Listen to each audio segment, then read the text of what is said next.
Vamos falar sobre a psicologia por trás dos Terriers. Esse é um vídeo que me pediram muito para fazer. Na verdade, me pediram mais para falar sobre isso do que, por exemplo, sobre os arquivos Epstein. Algo que, ao que parece, é muito mais importante, grave e relevante. Mas, enfim, depois de tratar da psicologia dos Terriers e de entender um pouco esse fenômeno, vou dar minha opinião sobre essa polêmica e esse escândalo que está se formando. Sou Cláudia Nicolás, a Psicologia, psicóloga e autora de Manipulação e Você Não Sabe. Aqui analisamos psicologicamente séries, filmes e fatos atuais. Inscreva-se se achar interessante.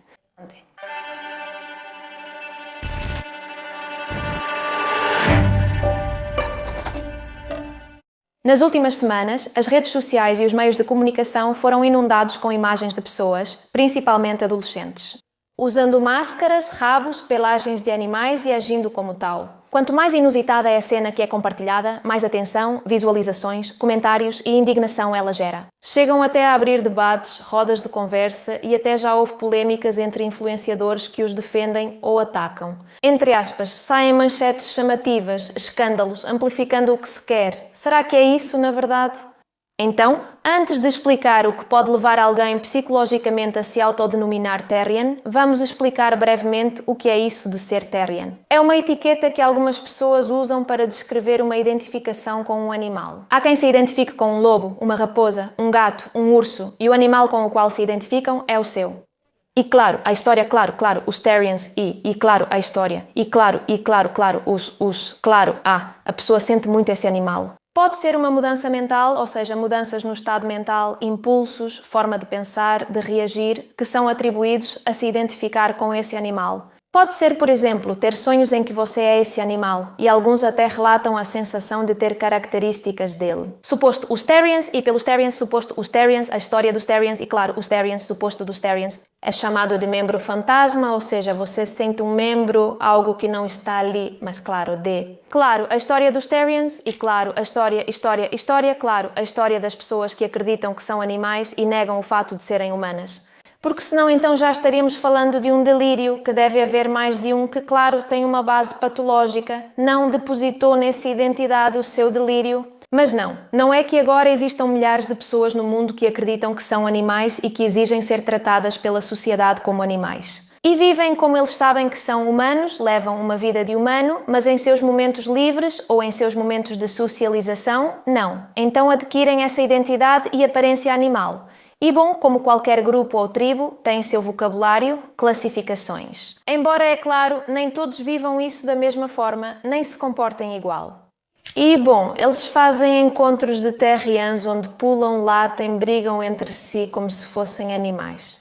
Eles gravam muitos vídeos e postam nas redes sociais, um fator importante em tudo isso. Mas vamos agora à questão que nos interessa. Por que aqui há tantos jovens, alguns adultos, mas principalmente adolescentes, que agora afirmam se sentir e se identificar com um animal? O que está acontecendo no nível psicológico para que essa experiência tão peculiar, excêntrica, aconteça? Vamos ver isso aqui. A questão, por favor, não é se é certo ou errado, bom ou ruim, se identificar com um animal. Aqui não estamos para julgar, todos nós temos um certo senso comum. O importante aqui, o que nos interessa é qual função isso cumpre. O que essa etiqueta está organizando no self, no eu, que carências está tentando suprir, o que está tentando resolver em seus vínculos, ou talvez como está tentando regular seus afetos, suas emoções. O que nos interessa é qual função essa identidade animal está cumprindo. Em primeiro lugar, é claro, um mecanismo de defesa. O self humano pode estar associado a experiências precoces, desagradáveis, de desajuste. Não me entendem? Eu sou estranha, me senti rejeitada. Isso é algo que, de fato, muitos depoimentos de Terrien relatam. Sempre me senti estranha, nunca me senti aceita.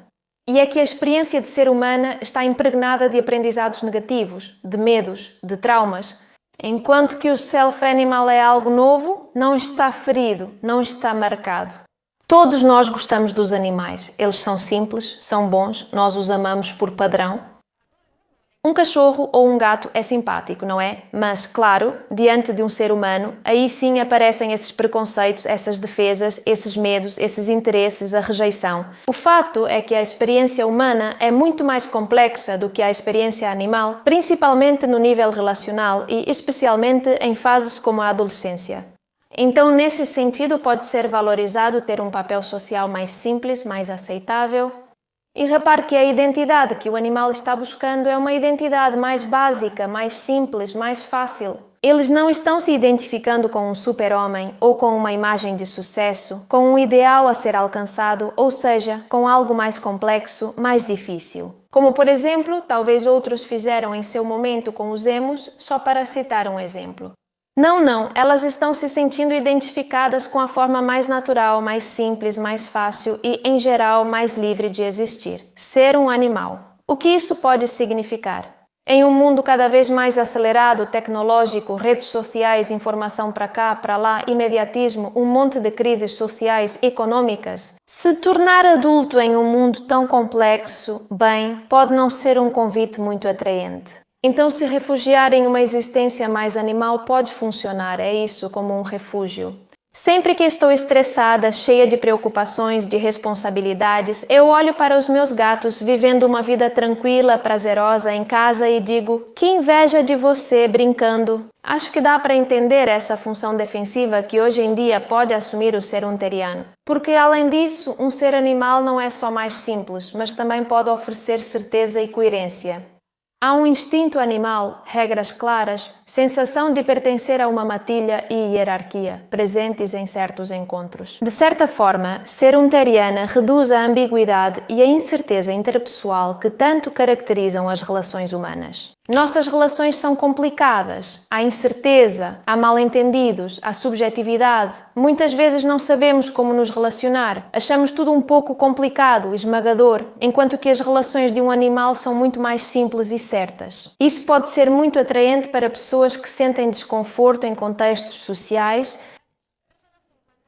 nas normas sociais, nos convencionalismos, que talvez tenham vivido rejeição, bullying, abandono e se sentem inseguras e com poucos recursos para enfrentar o mundo relacional humano. Na verdade, ainda não existem muitos estudos, é algo muito inicial, então o que vou dizer agora levem com cautela. Mas os poucos estudos que foram feitos parecem indicar uma maior presença de traços autistas nessas comunidades.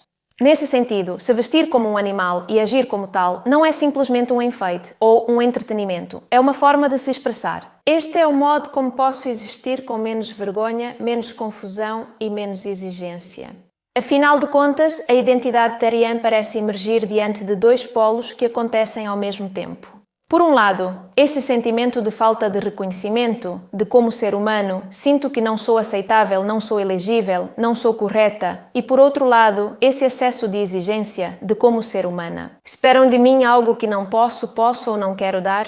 Mas claro, ser animal me oferece um contrato relacional e existencial alternativo, menos expectativas, menos incertezas sociais, mais permissividade. Posso-me concentrar mais nas minhas necessidades básicas, em existir, em me relacionar com certeza e, além disso, vão-me aceitar de forma incondicional. Vamos para o segundo elemento regulador de afetos. Se você estudou um pouco de psicologia do eu, psicologia do self, vai saber que os diferentes estados do self cumprem diferentes funções afetivas e surgem cada um em determinados contextos. Em outras palavras, diferentes estados do eu servem para lidar com diferentes emoções. Pense, por exemplo, em quando você se sente vulnerável ou se sente observado, provavelmente aparecem versões suas um pouco diferentes nesse sentido. Se você pensar bem, a identidade animal pode estar sendo usada como um organizador desse afeto. Um lugar, um papel, uma posição que de alguma forma dá sentido, dá coerência a esse estado do self, um estado do self, que talvez, na vida humana, no meu eu humano, é julgado, é rejeitado, é inibido, tanto por outras pessoas quanto por mim mesma. Por exemplo, talvez uma pessoa não consiga aceitar e tolerar sua raiva e seu ressentimento porque sente muita culpa ao expressar isso. Então, identificar-se com um lobo pode transformar essa raiva que sente e que rejeita, que protege, que coloca limites, que lidera, que impõe, que tem uma hierarquia. Ou talvez pessoas que vivem com muita hipervigilância, com o sentimento de serem pequenas, de indefesas. Então, talvez se identificar com um animal, que geralmente é uma presa, por exemplo, um coelhinho. Então, de certa forma, pode dar um contexto e uma razão para esse sentimento. Ou se alguém se sobrecarrega socialmente e é muito introvertido, então ser um gato legítima, que queira distância sem se envergonhar. Muitas vezes ouvi e me disseram que tenho personalidade de gato e o fato é que muitas vezes me julguei por não gostar disso. Os típicos programas de gente jovem de sair para festas, de ir a um barzinho, beber alguma coisa com barulho, com gente. E o fato é que me ver refletida nos meus gatos, que são seres que eu amo e admiro, de certa forma me ajudou a me aceitar mais nesse sentido. Vai ver, eu também sou uma terian. Olha, com isso não estou dizendo que ser uma terian seja bom ou terapêutico, ou que esteja certo. Identificar-se com um animal para assim lidar com um problema psicológico, emocional, estamos falando sobre porque há pessoas que estão recorrendo a isso. Como sempre, explicar algo psicologicamente não é justificar, nem defender, nem nada disso, caso não esteja ficando claro o que estou explicando. É como quando uma pessoa não entende algo sobre si mesma, ela julga ou rejeita isso. E então, por exemplo, sei lá, ela lê que o signo do zodíaco dela tem essas características e diz: "Ah, é por isso que eu sou assim." Então ela se identifica com esse signo? Ou também acontece muitas vezes com transtornos ou com rótulos psicológicos, por exemplo, acontece muito com as neurodivergências que de alguma forma você não entende porque é assim, ou reprime ou julga isso. E então receber um rótulo, uma identidade externa, de certa forma traz coerência e dá uma razão para o que você sente. Por isso, há muitas pessoas que se sobre-identificam com rótulos e com certas coisas porque de alguma forma estão justificando como se sentem com essa identidade externa em vez de com a própria identidade delas. Claramente, essas pessoas buscam um refúgio, uma identidade, uma coerência na sua forma de ser e de sentir. E claro, nesse sentido, reflita comigo. Que cada pessoa se identifique com um animal em específico, com um stereotype, não é algo aleatório. Se eu tivesse uma teriana no consultório, investigaria bem o motivo dela se identificar com esse animal. No final, um pouco como uma técnica projetiva. Pelo que você expressa e com o que se identifica, consigo obter muitas informações sobre você e seus sentimentos. No final, o fato de cada um se identificar com um animal ou outro nos mostra qual afeto específico não está conseguindo ser regulado de uma forma normal, ou talvez nos mostre traços e comportamentos que a pessoa gostaria de ter em seu eu humano, mas não se atreve ou não consegue. Ídolo, ser humano, sempre se fantasiou, sempre se caracterizou, sempre buscou se transformar, entre outros motivos. Para poder assim, através desse alter ego, expressar partes de si mesma que não conseguem ser mostradas, que são julgadas, que são reprimidas. Coisas que, a partir do seu eu real, do seu self real, não é capaz de mostrar ou de aceitar. Isso pode parecer bobagem, mas pense bem, não é? Você se sente e se comporta, mesmo que minimamente, de forma diferente quando se veste, quando se arruma, do que, por exemplo, quando está em casa de pijama. Pois isso é a mesma coisa, mas com o volume no máximo. É normal que a gente se sinta de certa forma de maneira diferente, dependendo de como nos vestimos, de onde estamos, de com quem estamos interagindo. Somos seres bastante contextuais. Agora, isso se torna algo preocupante quando a pessoa muda completamente dependendo de como se veste, de com quem está, de onde se encontra. Aí já poderíamos estar falando que talvez haja dissociação, que existe uma forte cisão. Por exemplo, eu me preocuparia se um terrien, quando está como humano, é incapaz de se relacionar com outras pessoas, mas ao vestir-se de animal, vira a pessoa mais carinhosa do mundo. Ou talvez alguém que em casa não consegue dizer não, é totalmente submisso e ao colocar a fantasia de animal, se torna agressivo, perigoso e morde.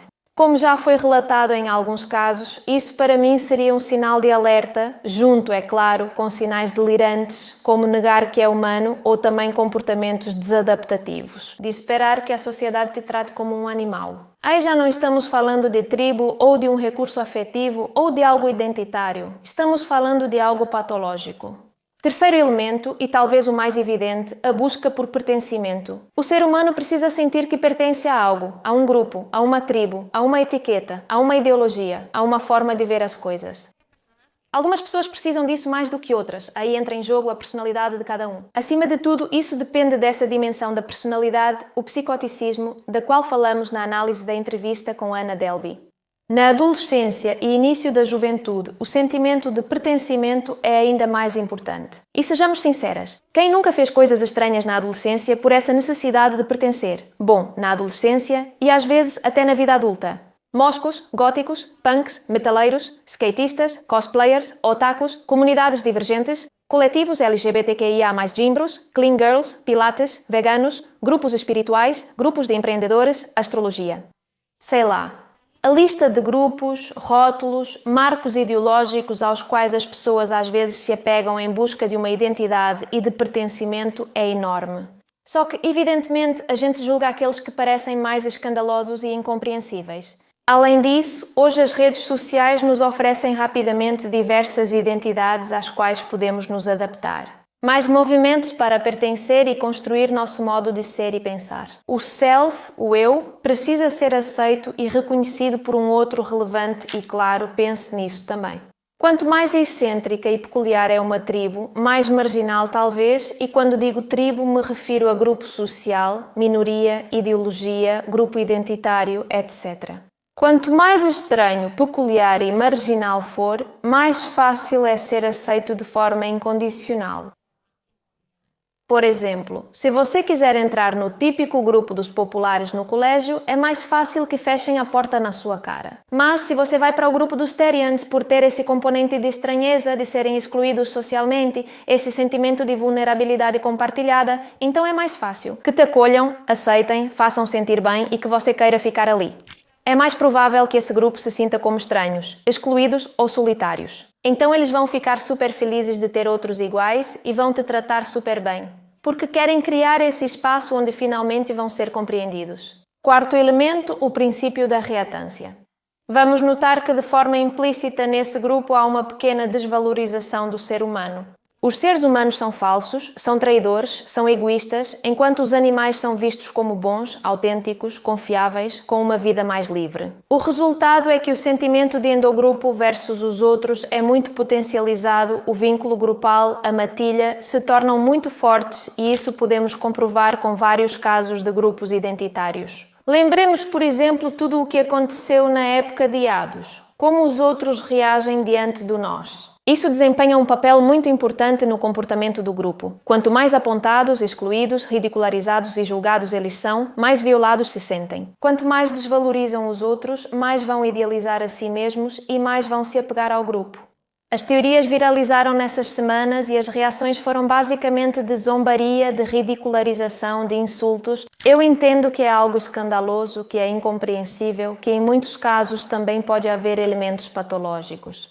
Mas essas reações de atacar, de apontar, de estigmatizar, acabam, no final, radicalizando quem está dentro. E isso, bem, acontece com a maioria dos grupos. Como disse, a sociedade reage com julgamento, ataques e zombarias. O que faz é confirmar essa crença de que fora do grupo, da tribo, da seita, dependendo do caso, existe um lugar hostil, ameaçador, injusto, sujo. Então os membros intensificam ainda mais suas crenças, seus hábitos e seus vínculos com o grupo e com sua identidade. Quanto mais você ri deles, mais confirma que estão certos e mais vão insistir e exagerar. Isso é o princípio da reatância psicológica. É uma resposta emocional negativa que surge quando uma pessoa sente sua liberdade, seu critério, sua escolha ameaçados. E isso geralmente provoca um desejo de restaurar essa liberdade, muitas vezes realizando exatamente o comportamento proibido ou apontado. É como quando um adolescente é proibido de sair com seu parceiro, mas isso só o faz se apegar ainda mais ao relacionamento. Provavelmente os Therians seriam muito mais tranquilos, reservados, discretos, quando não tinham metade do mundo apontando e julgando eles. E claro, a isso se soma o quinto elemento, a atenção. Já falamos que o ser humano, principalmente na adolescência, precisa de identidade, de pertencimento, de regulação, de afeto, elementos que vimos que estão por trás desse fenómeno. Mas hoje em dia, a identidade e o pertencimento são construídos especialmente no ambiente das redes sociais. Para as novas gerações, não ser aceito, não ter espaço e até mesmo não ter relevância no ambiente digital é quase como não existir. As pessoas sabem que existem, que são, quando o outro, através do seu olhar, confirma a nossa existência. Pois isso, hoje em dia, acontece em uma rede social. Dessa forma, se você recebe muito mais atenção, olhares, relevância, presença ao se apresentar para o mundo como um animal, como um theriano, é lógico que esse sentimento de sou mais feliz sendo esse animal, me sinto melhor, seja potencializado. No final das contas, as pessoas repetem e incentivam aquilo que é reforçado e basta ver a quantidade de reforço que os terianos estão recebendo. Lembremos que a atenção, seja positiva ou negativa, atua como um reforço positivo se leva a pessoa a repetir o comportamento. Já vimos aglomerações em encontros terianos, vídeos de terianos dançando com milhões de visualizações e pessoas se infiltrando para entrevistá-los. Toda uma comoção midiática em torno de pessoas que colocam uma máscara, um rabo e começam a agir como se fossem animais em um parque. E aqui eu vou dizer, com total sinceridade, o que eu penso sobre tudo isso. Como você pode ver, não existe nenhum transtorno por trás de ser um teriano. Não há nada perigoso. Evidentemente, vai ter de tudo. Como eu te disse, foram observados mais traços autistas, alguns estudos também apontam para traços esquizotípicos e alguns também para menor satisfação nas relações interpessoais. Mas não foi encontrada nenhuma patologia, nem menor adaptabilidade, nem menor qualidade ou satisfação de vida. Nas redes sociais e na mídia, transmite-se que isso é grave e preocupante, como se de repente muitos no mundo acreditassem ser animais. Parece que o mundo está acabando, que o ser humano enlouqueceu e estamos indo para o fundo do poço. E, na verdade, como eu disse no começo do vídeo, muito mais pessoas me escreveram pedindo para eu falar sobre isso do que, por exemplo, sobre os arquivos Epstein. Não estou julgando ou criticando quem me pediu para falar sobre isso, porque, evidentemente, se estão mostrando isso em todo lugar e apontando como algo super alarmante, é claro que isso ocupa espaço. Mas a realidade, o que está acontecendo aqui, é um fenómeno totalmente minoritário. Sim, chama a atenção, é fácil de caricaturar, mas a verdade é que pegaram isso e amplificaram para que pareça isso. O que acontece é que de tempos em tempos, de vez em quando, aparece um tema explosivo, chamativo, excêntrico e ocupa todas as manchetes. Debates, vídeos nas redes sociais. Parece que o futuro da humanidade depende disso que está acontecendo e parece que temos que prestar atenção, entender, analisar e nos posicionar de forma categórica. Curiosamente, são fenómenos diante dos quais é fácil se posicionar, gerando reforço e sensação de superioridade moral. Quantas pessoas compartilharam esses vídeos rindo? Mas claro, o problema disso é que as questões vitais, complexas, estruturais que realmente nos afetam ficam um pouco mais nas sombras. Então, o interessante aqui para mim é a minha opinião pessoal. Não são os terians, mas sim como reagimos a eles. Você já viu algum terian na rua? Para ser sincera, eu não conheço ninguém que tenha visto algum. E, no entanto, está todo mundo, todas as televisões falando sobre eles e eu também aqui. Por que fazem isso? Porque o que é polêmico chama a atenção, e hoje em dia tudo é regido pela economia da atenção. Emoções intensas, indignação, geram cliques, engajamento, polarização. Quem não vai se escandalizar, se indignar ou se surpreender diante de um grupo de pessoas que aparentemente afirmam ser animais? Por que estamos falando de terians, quando na verdade existem muitos outros problemas mais graves acontecendo agora mesmo? Mas claro, esses problemas exigem análise, reflexão, nuances, desconforto,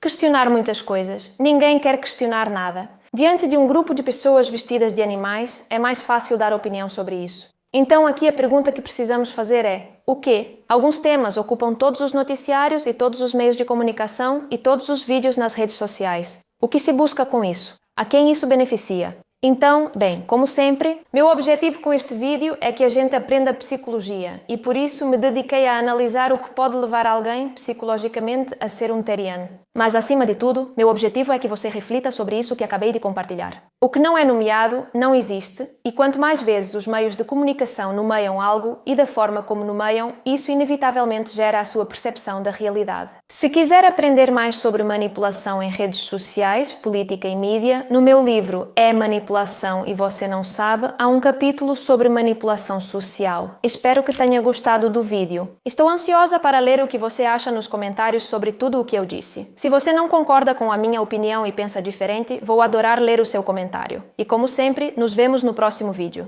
Tchau!